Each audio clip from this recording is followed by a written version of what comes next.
রাজধানীর মিরপুরের শেওড়াপাড়ে একটি বহুতল ভবনে আগুন লেগেছে। মঙ্গলবার সন্ধ্যায় শামীম সরণির ওই ভবনের চতুর্থ তলায় আগুন লেগেছে।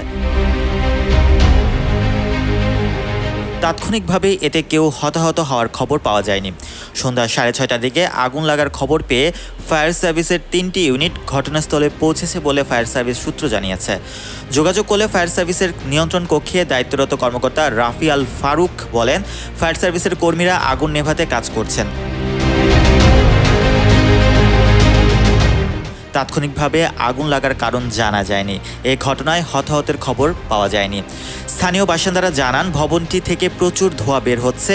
উৎসুক জনতা সেখানে ভিড় জমিয়েছেন। আইনশৃঙ্খলা রক্ষাকারী বাহিনীর সদস্যরা এসে বাইরের পরিস্থিতি নিয়ন্ত্রণের চেষ্টা করছেন। Mohammad Rasel, news 21 news desk.